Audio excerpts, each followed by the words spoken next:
بڑی شاندار ایک آیت آ رہی ہے اسپیسیفکلی نبی علیہ السلام اور ان کے جانثار ساتھیوں اور اہل ایمان کے لیے، تاکہ انہیں یہ یقین آ جائے کہ وہ جو کچھ اللہ کے لیے کر رہے ہیں نا، اللہ تعالیٰ ہر لمحے میں انہیں دیکھ رہا ہے۔ جب آپ کی یہ کیفیت ہو کہ جس کے لیے آپ مشقت اٹھا رہے ہیں وہ آپ کو اس وقت لائیو دیکھ رہا ہے، تو وہ تکلیف جھیلنا آپ کے لیے آسان ہو جاتی ہے۔ تو یہ اللہ تعالیٰ نے کانسیپٹ دیا ہے۔ آپ دنیا میں بھی جس دوست کے لیے قربانی کر رہے ہیں نا، اور عین اس تکلیف میں وہ دوست آپ کو دیکھ رہا ہو کہ اس کو میری وجہ سے یہ تکلیف اٹھانی پڑ رہی ہے، تو آپ کو وہ تکلیف اٹھانا آسان ہو جاتا ہے کہ جس کے لیے کر رہا تھا اسے تو پتا چل گیا آج میں نے اپنی دوستی منوا لی اس سے۔ اور دنیا میں ساری دوستیاں اسی بنیاد پہ چل رہی ہیں۔ خاوند پوری زندگی اپنی بیوی کو یہ بتانے کی کوشش کرتا رہتا ہے میں تیرے ساتھ مخلص ہوں، بیوی اپنے خاوند کو بتانے کی کوشش کرتی رہتی ہے۔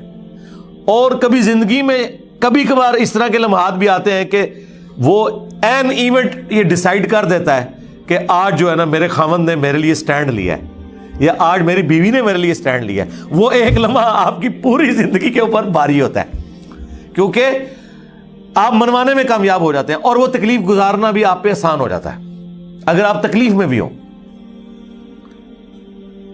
تو جس اللہ کے لیے ہم یہ زندگی تکلیف میں کاٹتے ہیں، اگر آپ کو یہ یقین ہو کہ عین اس لمحے میں اللہ آپ کو دیکھ رہا ہے تو تکلیف جھیلنا آسان ہے۔ لوگ کہتے ہیں حسین ابن علی نے اتنی بڑی قربانی کربلا میں کیسے دی؟ بھائی حسین ابن علی ریئل ٹائم یہ چیز فیل کر رہے تھے کہ اس وقت میں اپنے رب کی خاطر، اس کے محبوب کے دین کی خاطر یہاں آیا ہوں، ان کے لیے وہ تکلیف جھیلنا آسان ہوگی۔ اور یہی اس طرف اشارہ ہے، وما تکون فی شأن، اور اے نبی تم کسی حال میں بھی ہو، وما تتلو منہ من قرآن، اور جب کبھی بھی تم قرآن کی تلاوت کر رہے ہوتے ہو کبھی ایسا نہیں ہوتا، ولا تعملون من عمل، اور نہ کوئی عمل تم کر رہے ہوتے ہو نیکی کا۔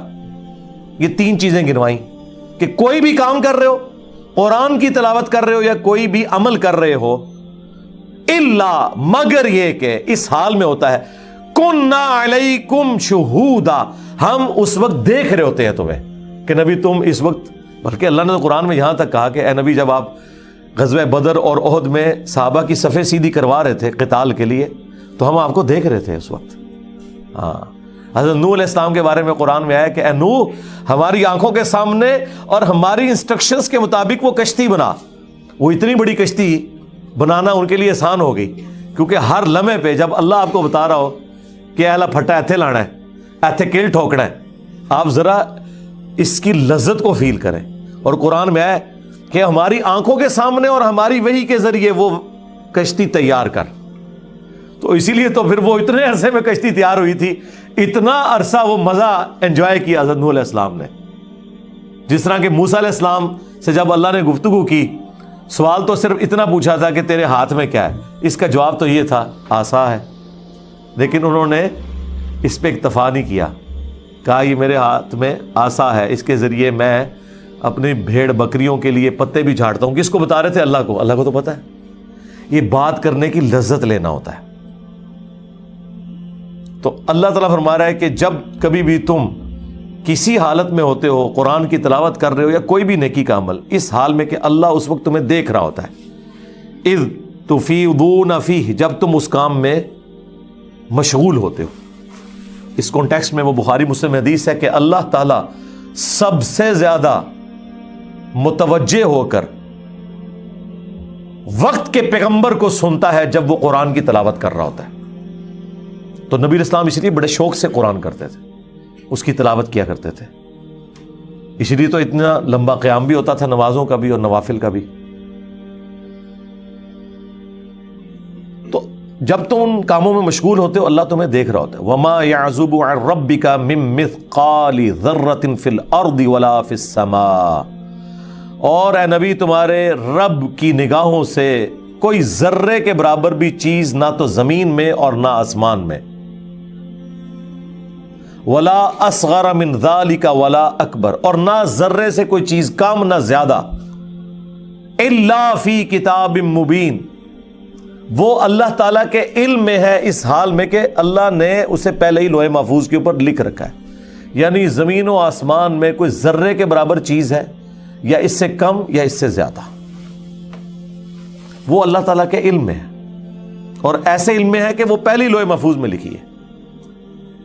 تو اللہ تبارک و تعالیٰ اپنے ہر بندے کے ہر عمل سے واقف ہے.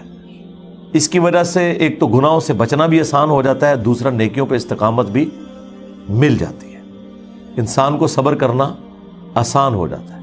تکلیف تو بہرحال اس نے آپ کو دینی ہے، چاہے وہ فجر کے وقت بستر چھوڑنے کی تکلیف ہو، سردیوں میں غسل جنابت کی تکلیف ہو، گرمیوں میں روزہ رکھنے کی تکلیف ہو، اور پوری زندگی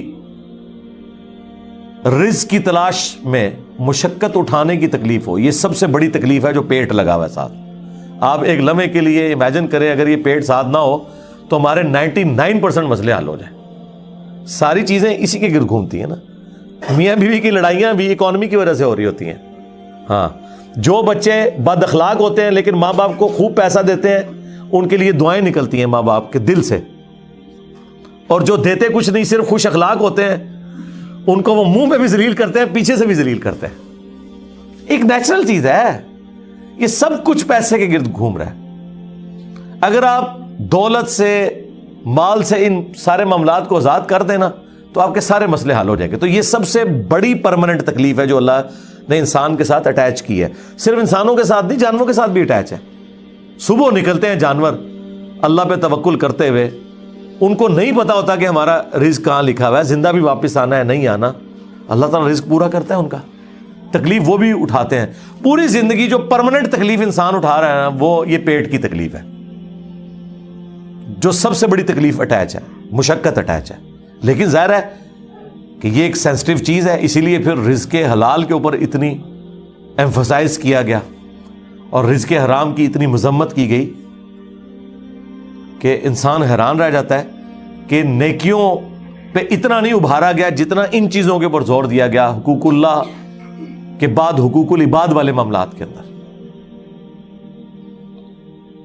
تو یہ سب کچھ اللہ تعالیٰ نے لوح محفوظ میں پہلے ہی لکھ رکھا ہے کہ کس کو کیا تکلیف آنی ہے، اس نے اس کے اگینسٹ کیا پرفارم کرنا ہے، اس نے اللہ کی کیسے تابع فرمان رہنا ہے. یہ ساری کی ساری چیزیں اللہ تعالیٰ نے لوح محفوظ میں لکھی ہوئی ہیں پہلے سے.